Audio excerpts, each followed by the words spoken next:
बिस्मिल्लाहिर्रहमानिर्रहीम। मेरे महतरम अज़ीज़ साथियों, एक बड़ा अहम सवाल है। बाद साथियों के फ़ोन आते हैं कि इस्तिंजा खड़े होकर भी कर सकते हैं या नहीं, और इस दौर में बड़ी दिक्कतें और परेशानियों का सामना भी करना पड़ता है। बैठकर इस्तिंजा करने के लिए जगह बहुत कम है और खड़े होकर इस्तिंजा करने की जगह जगह फैसिलिटियाँ हुई गवर्नमेंट की तरफ से भी, और कुछ घराने जो अपने आप को स्टैंडर्ड बोलते हैं, हालांकि स्टैंडर्ड नहीं, उन्होंने अंग्रेजी सीटें लगानी शुरू कर दी। तो बड़ी दिक्कतियाँ हैं। कंपनियां हैं, बड़ी बड़ी जो ऑफिस हैं, उनमें ऐसा निज़ाम नहीं है कि आदमी बैठकर इस्तिंजा कर ले। एक सही सलामत आदमी है, वो शरीयत का पाबंद है। अब वो ये चाहता है कि मैं बैठकर इस्तिंजा करूं, लेकिन वहां जगह नहीं है। तो मसला क्या है?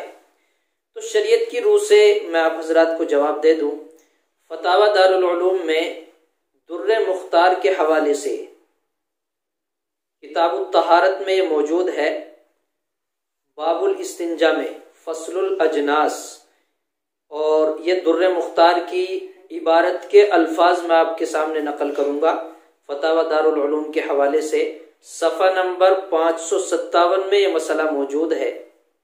वहां लिखा है कि खड़े होकर इस्तिंजा करना मकरूह है, लेकिन मकरूह की कुछ शक्लें बीमारी और परेशानी उज़्र की हालत में माफ हो जाती हैं।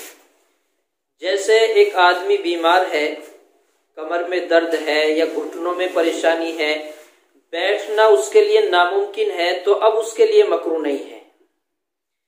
या किसी ऐसी जगह हम पहुंचे कि वहां गंदगी है, बैठने में हमें खतरा है कि हमारे कपड़े खराब हो जाएंगे, नापाक हो जाएंगे, और वो जगह ऐसी है कि वो खुद नापाक है, तो उस जगह भी खड़े होकर इस्तिंजा करने की गुंजाइश है। कुछ अंग्रेजी सीटें होती हैं, वो ऊपर से वो गंदी हो चुकी होती हैं, बैठकर इस्तिंजा करने, खड़े होकर इस्तिंजा करने की वजह से नापाक होती हैं। वहां भी खड़े होकर इस्तिंजा कर सकते हैं, लेकिन इस सूरत में जबकि तुम्हें इम्कान है कि मैं इसे साफ नहीं कर सकता, वरना बेहतर शक्ल यह है कि उसको साफ किया जाए और उसके ऊपर भी बैठकर इस्तिंजा किया जाए, खड़े होकर नहीं। बाज़ हज़रात दलील देते हैं कि नबी अलैहिस्सलातु वस्सलाम ने भी खड़े होकर इस्तिंजा किया था फुला की कोड़ी पर। यह दलील है, लेकिन यह दलील नहीं है, यह उज़्र था उस वक्त। एक होती है आदत, फितरत, एक होती है मजबूरी। मेरे नबी की आदत थी, फितरत ये थी कि बैठकर इस्तिंजा किया करते थे। वो एक वक्त कमर में दर्द की शिकायत मजबूरी थी, तो इसको हम दलील नहीं बना सकते। दलील हमारे लिए आम हालत होगी, आम हालात में हमारे नबी ने क्या किया।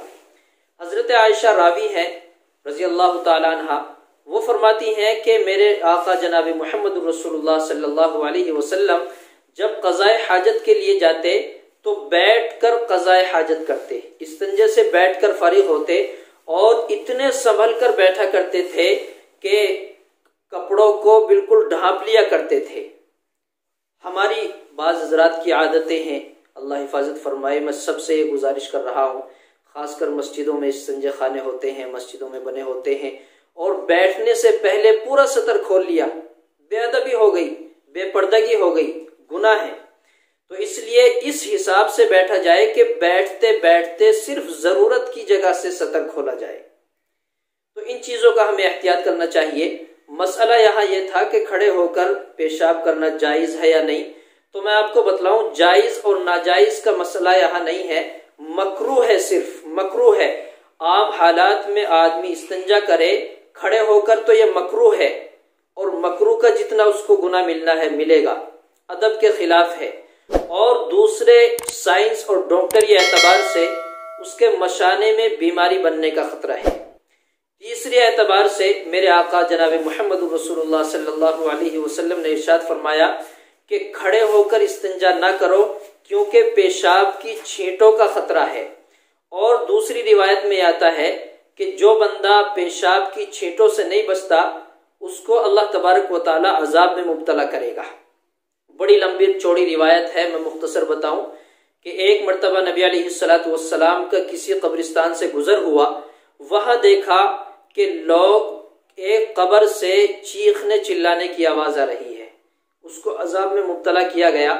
तो नबी अलैहिस्सलातु वस्सलाम ने तहकीक की कि ये किस शख्स की कब्र है, मालूम किया गया, उसके घर पहुंचे, वहां जाकर तहकीक की तो उनके घर वालों ने बतलाया कि ये तो नमाजी थे, सही आदमी थे, अच्छे खासे थे, लेकिन अजाब होने की वजह क्या थी, और तहकीक की, फरमाया कि पेशाब की छींटों से नहीं बचते थे।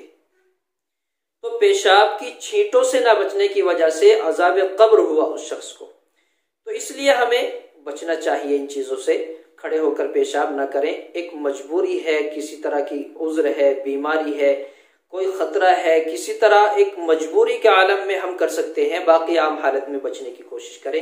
अल्लाह तबारक व तआला मुझे भी आपको भी समझ अता फरमाए। और अगर किसी भाई के जहन में कोई सवाल हो, किसी भी तरह का कोई सवाल है, मसले मसाइल के ताल्लुक से या ख्वाब के ताल्लुक से या कोई रूहानी ताल्लुक से कोई जहन में आपके बात आए, तो बिला झिझक व्हाट्सएप के जरिए से भी या कमेंट के जरिए से भी या डायरेक्ट फोन के जरिए से भी राब्ता कर सकते हैं। हर शख्स को इजाजत है। और एक बात मैं आपको बतला दूं कि मेरे चैनल की जितनी भी वीडियो हैं आप बिला झिझक अपने चैनल पर डाल सकते हैं, हर शख्स को इजाजत है। अल्लाह मुझे भी आपको भी अमल की तौफीक